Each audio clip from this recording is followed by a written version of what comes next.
Thank you, Speaker. Speaker, I stand to thank the membership for their support of House Resolution 371, recognizing this August as Kidney Cancer Awareness Month. As many people here are aware, I have personally been affected by this and lost my kidney over 12 years ago. Mr. Speaker, every year more than 63,000 people in the United States are diagnosed with kidney cancer, and among us are 200,000 survivors. The cause is not exactly known in that there are many, many suspected causes. Breakthroughs in research over the last few years have given renewed hope to patients who previously had very few treatment options, and therefore the need for this resolution. Mr. Speaker, I've asked my friend from Penn Hills to join me up here. Many do not know that we share a common problem. And on that note, I'm going to turn it over to Representative Chairman Tony DeLuca. Thank you, Representative Pyle. Thank you, Mr. Speaker. I hope you would pay attention, because of the fact is we introduce these resolutions and they're very important, especially with cancer. And there's a lot of cancer out there. As you know, I personally am a cancer survivor so far, thank God. And my wife is also a cancer survivor. She got cancer right after me. So I want to thank Representative Pyle for sponsoring House Resolution 371, which designates August as a Kidney Cancer Awareness Month in Pennsylvania. Now, ladies and gentlemen, it's no secret that cancer touches the lives of every person in this chamber.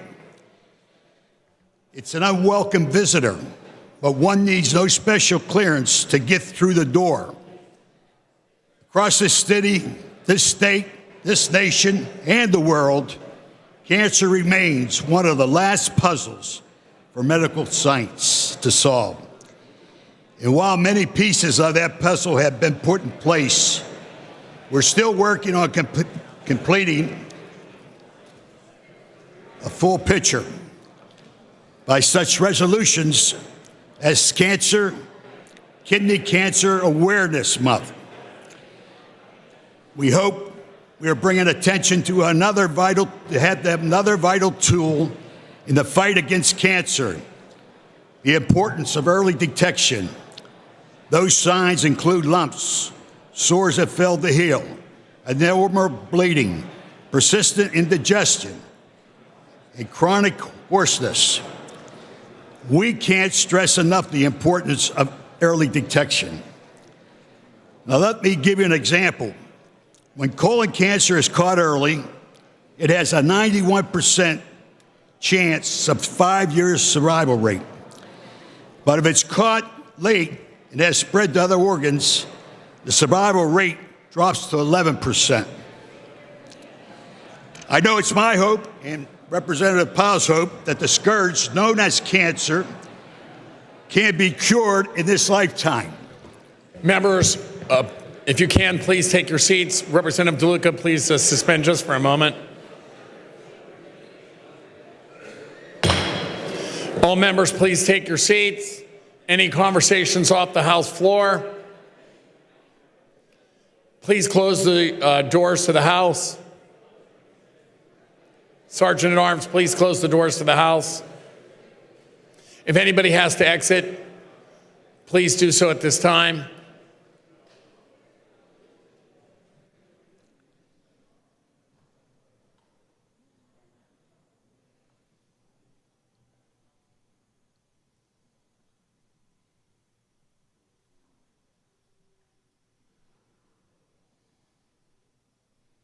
Representative DeLuca, if you could, please. Thank you, Mr. Speaker.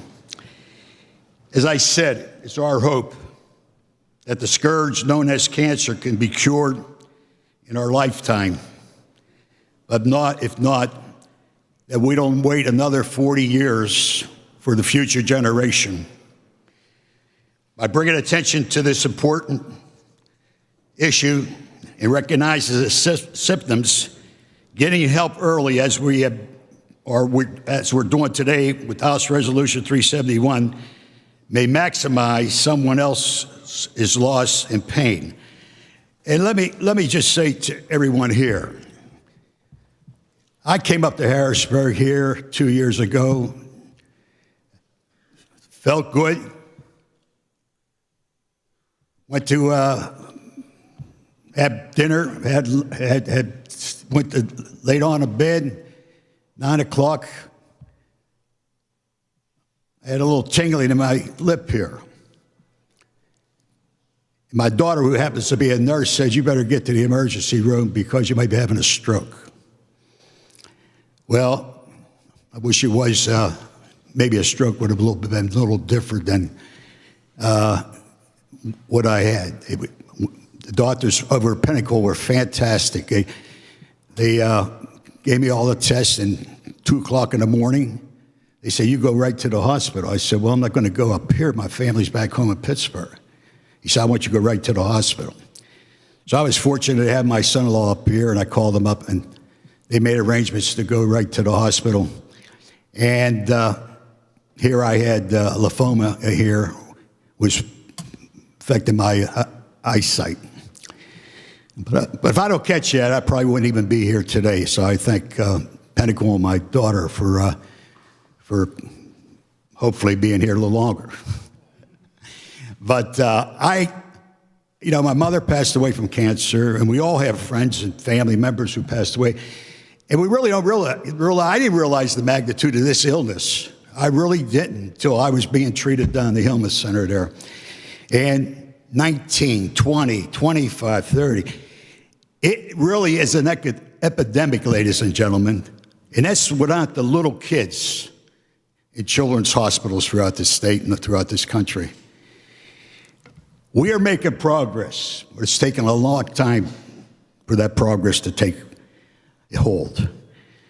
That's why I will be introducing a meeting with the State Department tomorrow, introducing legislation, because this illness, and I call it an illness, and probably if it was something that was a communicable disease, we probably would find some type of cure or something to deter it a little bit. But there are people, individuals out there, I don't know how they go to sleep at night, who are collecting money from these charities, and by the guise of charities for cancer, kids' cancer, and that. And would you believe that only 5 to 6% go to the research and development for from these charities? Most of it goes for telemarketers. My wife has given out a lot of these donations, and I started looking at it. The American Cancer Society, not the American Cancer Society, but the American Breast Cancer Foundation, last year took in $80.8 million. They gave 5.30% to the cause. That is outrageous when we are looking for research money to fight this dreadful disease. And there are other charities are just as bad as them. It's about time we take the lead in Pennsylvania and say, if you're not doing the job, if you can't provide 65% of the money that the people donate in this Commonwealth to the cause, you don't deserve to be out there collecting money for these causes. And we're going after them. And I hope I would have everyone's support in this chamber. And again, I want to thank Representative Pyle. And Representative, you know how much you have to go through when you have this dreadful disease. So, and I'm sure we have other, I don't want to mention their names, but there's some of our colleagues out here who have it. Unfortunately, Flo Fabrizio is in here. He just found out he had cancer, but it's something that'll never, your life changes overnight. So we take it for granted, but hopefully we can start thinking about the next generation and not worry about waiting 40 years for our kids and our grandkids. Thank you, Mr. Speaker.